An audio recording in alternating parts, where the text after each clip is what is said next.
محرم الحرام کے حوالے سے جو خاص عبادت ہے وہ کیا ہے؟ روزے کی. اس کی کیا فضیلت ہے آپ کو معلوم ہے؟ عن ابی ہریرہ رضی اللہ عنہ قال قال رسول اللہ صلی اللہ علیہ وسلم افضل الصیام بعد رمضان شہر اللہ المحرم وافضل الصلاة بعد الفریضۃ صلاۃ اللیل. حضرت ابو ہریرہ سے روایت ہے کہ رسول اللہ صلی اللہ علیہ وسلم نے فرمایا رمضان کے بعد افضل روزے شہر اللہ المحرم کے ہیں، اور فرض نماز کے بعد افضل نماز رات کی نماز ہے. یعنی جس طرح فرض نمازوں کے بعد سب سے افضل نماز تہجد کی نماز ہے، اسی طرح رمضان کے بعد افضل ترین روزہ محرم کا روزہ ہے. عن ابی ہریرہ قال جاء رجل الى النبي صلی اللہ علیہ وسلم فقال ای صیام افضل بعد شہر رمضان قال شہر اللہ الذی تدعونہ المحرم. ابو ہریرہ سے روایت ہے کہ ایک آدمی نے نبی صلی اللہ علیہ وسلم کی خدمت میں حاضر ہو کر کہا ماہ رمضان کے بعد کون سے روزے افضل ہیں؟ آپ نے فرمایا اللہ کے اس مہینے کے جسے تم لوگ محرم کہتے ہو.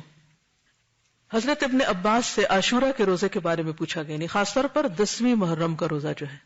جب حضرت ابن عباس سے اس کے بارے میں پوچھا گیا تو انہوں نے کہا میرے علم کے مطابق رسول اللہ صلی اللہ علیہ وسلم نے کسی دن کو سب دنوں سے افضل سمجھ کر روزہ نہیں رکھا سوائے اس دن کے یعنی عاشورہ کے، اور نہ کسی مہینے کے سوائے اس مہینے کے یعنی رمضان میں. یعنی رمضان کے روزے بہرحال سب سے افضل ہیں، اس کے بعد ثواب کے اعتبار سے اس دن کا روزہ. ابن عباس کہتے ہیں کہ رسول اللہ صلی اللہ علیہ وسلم رمضان کے بعد کسی دن کی اور دنوں پر فضیلت کا انتظار نہیں فرماتے تھے سوائے عاشورہ کے دن کے. اور یہ بھی آپ کو معلوم ہے نا کہ رمضان کے روزے فرض ہونے سے پہلے محرم کے روزے ہوتے تھے. یہ بھی یاد رکھیے کہ یہود بھی محرم میں روزے رکھتے تھے، اور خصوصاً 10 محرم کا روزہ. اور اسی طرح دور جاہلیت میں قریش بھی محرم کو روزہ رکھا کرتے تھے. اور عاشورہ کا روزہ اتنا اہم ہے، یعنی 10ویں محرم کا، اور اس کا تعلق بھی واقع کربلا سے نہیں ہے، یہ اس سے پہلے کا روزہ ہے کہ بچوں کو بھی روزہ رکھواتے تھے. ربیہ بنت معوذ کہتی ہیں کہ رسول اللہ صلی اللہ علیہ وسلم نے عاشورہ کی صبح کو انصار کے محلوں میں کہلا بھیجا کہ جس نے صبح کھا پی لیا ہو وہ دن کا باقی حصہ روزے کی طرح پورا کرے، اور جس نے کچھ کھایا پیا نہ ہو وہ روزے سے رہے. وہ کہتی ہیں کہ پھر بعد میں بھی اس دن روزہ رکھتے اور اپنے بچوں کو بھی رکھواتے.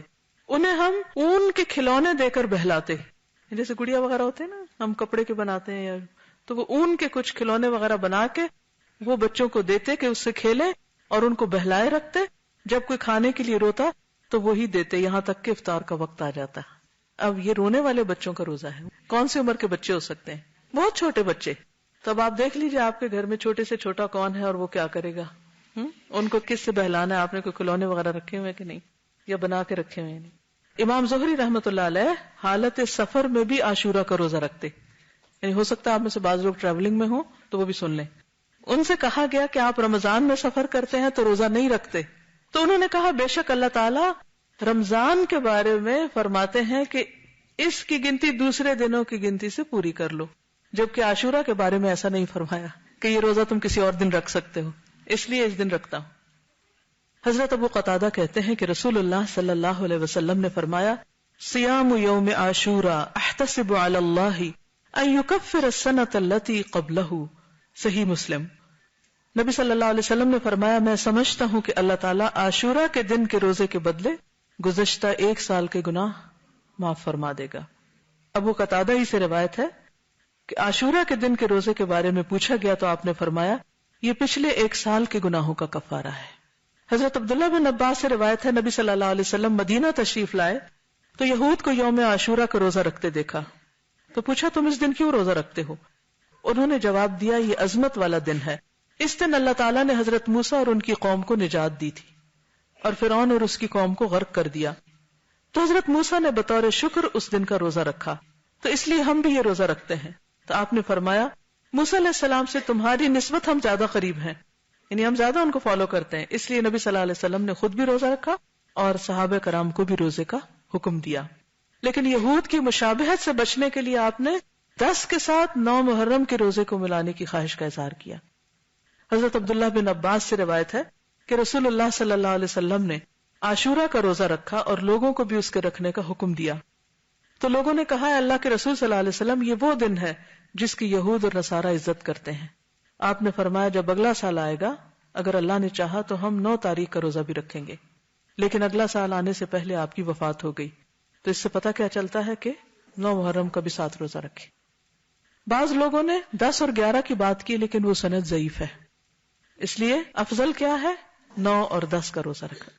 لیکن اگر کسی وجہ سے آپ 2 دن کا نہیں بھی رکھ سکتے، افضل تو یہی ہے، تو کم از کم 10 کا روزہ رکھنا نہ بھولیے.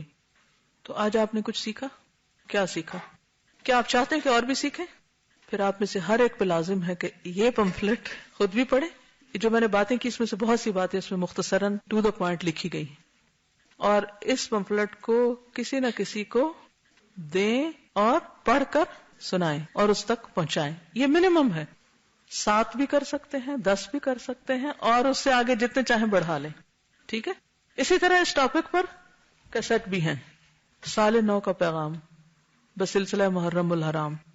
نئے سال کے شروع میں ہمیں چونکہ وقت آپ دیکھیں کہ سال پہ سال گزرتے جا رہے ہیں، مہینوں پہ مہینے گزرتے جا رہے ہیں، اس لیے بہت ضروری ہے کہ ہم اپنے وقت کی قدر و قیمت پہچانیں، اور صرف سالوں کو نہیں، مہینوں، ہفتوں اور دنوں کو نہیں، گھنٹوں اور منٹس کو نہیں، لمحوں کو بھی بچائیں، ان کی بھی حفاظت کریں. تو اس لیے یہ کیسٹ بھی سنیں، لمحوں کی حفاظت، کیونکہ ہم سب نے کیا کرنی ہے؟ ہجرت. کس سے؟ اپنی بری عادتوں سے، گناہوں سے، سستی سے اور دنیا کی محبت سے. صرف جسمانی ہجرت نہیں، مائگریشن آف ہارٹ بھی ضروری ہے. ٹھیک ہے. دل بدلے گا تو زندگی بدلے گی.